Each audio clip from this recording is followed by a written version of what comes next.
The forests seem calm by day. But at night, shadows hunger. Every ranger carries one thing. A small silver mirror. Not for signaling. Not for their face. Survival. Dusk trail. Footsteps match yours. Stop, they stop. Turn, nothing. Air freezes. Something's there. Mirror behind, eyes forward. Skinwalkers. Wendigos. Silver shows twisted. Hollow. Starving. It burns. You run. Every ranger has one. Camp alone. Bring silver. You've probably hiked in a national park at some point. Seen the rangers, khaki uniforms, wide-brimmed hats, friendly nods as we hand out trail maps and remind folks to pack out their trash. We talk about bear spray, river crossings, hypothermia risks. We never talk about the silver mirror. Every ranger carries one. Small, palm-sized, real silver, not plated, not costume jewelry. Polished obsessively. Tucked against the chest or in a hidden pouch. It's not for flashing signals to search helicopters. It's not for vanity after days without a shower. It's the only thing that can show you what's really following you when the forest decides you're alone. I've worked Olympic National Park for 17 years now. Started in the Hoh rainforest, temperate jungle so dense the sunlight barely touches the ground, moss hanging like green funeral shrouds, constant drip drip drip that sounds like distant whispers after a while. Routine calls, twisted ankles, overdue campers, the odd elk poacher. But the deeper you go, past the tourist loops, into the backcountry where cell service dies and the trails fade, the rules change. Footsteps that match yours perfectly on an empty path. Your name called softly from the fog, in your own voice. A shadow that lingers just out of sight, patient, waiting for you to look. That's when you reach for the mirror. Never turn. Never look directly. Just angle the silver behind you and see what ordinary eyes refuse to show. I ignored the warnings at first. Thought it was old-timer superstition.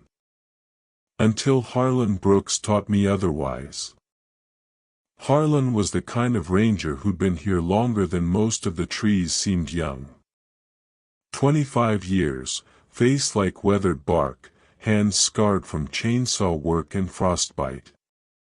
He spoke in short sentences, saved words like they cost something.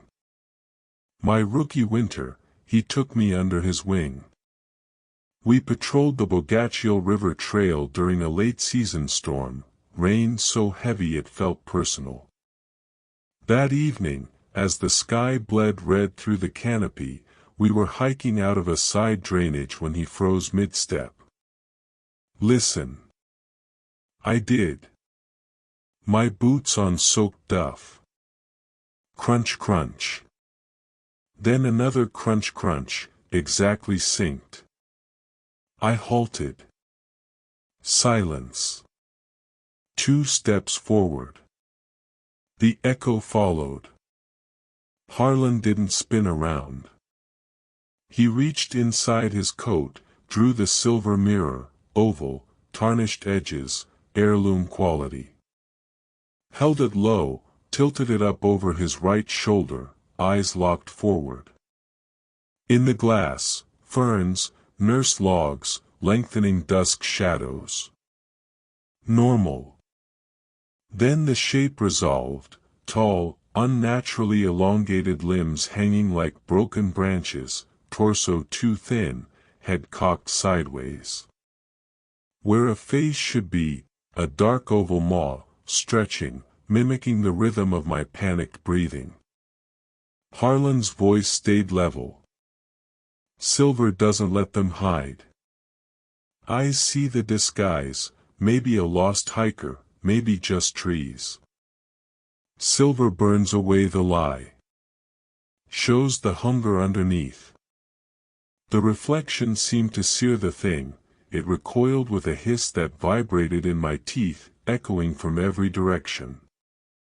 Harlan pocketed the mirror, gripped my elbow, and we moved, brisk, silent, until pavement. At the ranger station later, over bitter coffee, he explained more than he ever had. Some call them skinwalkers, Navajo stories mostly, but the idea travels. Others say Wendigo, Algonquian, up north. Same thing in these woods, predators that wear human shape, steal voices, drive you mad with isolation and cold. They don't kill quick. They follow. They wait for you to starve, to break, to call out. Then they answer in your voice. He tapped his pocket. Silver was the old countermeasure. Mirrors, bullets, knives, anything pure enough to reflect truth. They can't stand it. Forces the mask to slip. One glimpse of their real form, rotting, emaciated, endless hunger, and they flinch. Gives you seconds. Sometimes that's enough. I forced a laugh. Come on, Harlan. That's campfire stuff. He didn't smile. Keep laughing. Until the footsteps start for you. Then you'll carry 2 mirrors, one for each hand, if you're smart. He pressed a spare into my palm. Cold. Heavy. Never look straight at them. Never say their name aloud. And whatever you do, don't let them see your fear in the reflection. Harlan left the service 3 months later. Official reason, heart condition. Unofficial, he couldn't sleep without checking the tree line every hour. He gave me his backup radio and one last look. Don't lose it, kid. My first solo overnight was Quinault River Corridor, late October. Cottonwood leaves crisp underfoot like old paper. Full moon fighting thick clouds. Poacher reports, illegal spotlighting near the river bend. I hiked in after dusk, flashlight low, senses sharp. By 11:15 p.m., the forest silenced itself. No barred owls. No wind in the cedars. Only my breath fogging the air. Then the footsteps resumed. Crunch, crunch, perfectly matched. I stopped beside a massive fallen spruce. They stopped. My pulse thundered in my ears. Don't turn. Fingers found the mirror. I raised it slowly behind my shoulder, angled toward the sound, gaze fixed on the trail ahead, dark tunnel of branches. Reflection, moonlit ferns, mist curling like smoke.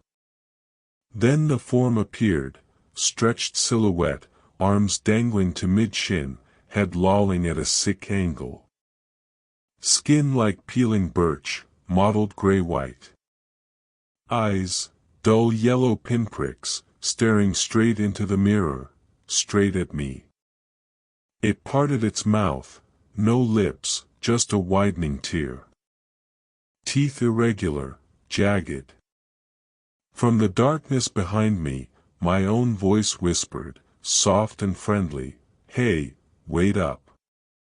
I think I'm lost." The mirror flared, sharp, metallic burn in the glass. The creature jerked violently, limbs folding inward like collapsing branches, hissing rage that echoed off the river. It retreated, melting into undergrowth. I bolted. Flashlight beam whipping wildly, lungs burning, until I reached the trailhead lot and my truck. Doors locked. Engine running. Sat until sunrise, mirror clutched white-knuckled. That was just the beginning. 2 weeks later, a solo backpacker vanished, 24-year-old woman named Sarah Klein. Last check-in, Colville Ridge, planning to camp near Happy 4. No sign of struggle. Tent intact. Food bag untouched. Only oddity, her journal open to a blank page with one line scrawled in her handwriting, "The footsteps won't stop. They sound like me." Search team scoured for days. I joined the grid. On the third night, 4 of us, me, 2 seasonal rangers, and a senior named Reyes, camped near her last known spot. Around 2 a.m., it started. Footsteps circling the perimeter. Multiple sets now. Matching our breathing.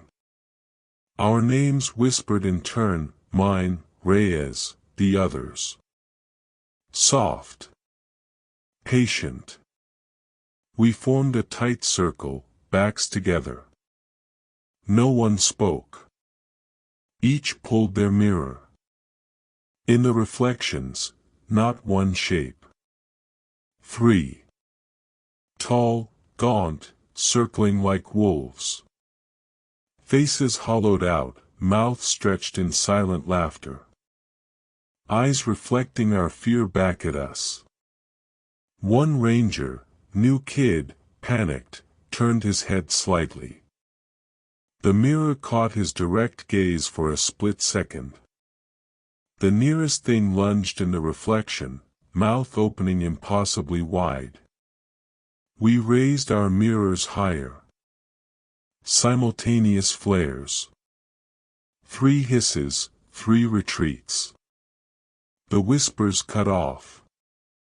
Footsteps faded. We stayed awake till dawn. Sarah's body was never found.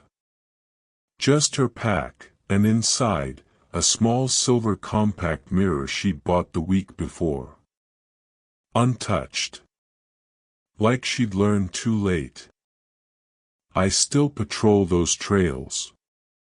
Still carry the mirror, Harlan's spare and my own now. I've seen them twice more since. Each time, the silver forces them back. Each time, they remember me. They don't forget a face that's seen their truth. If you ever hike deep in Olympic, or any old forest, listen for the footsteps. If they match yours exactly, don't turn. Reach for silver. Something pure. Something that reflects reality without mercy. Because out there, the shadows are hungry. And they've learned to wait. Sleep tight. And if you camp alone tonight, bring silver.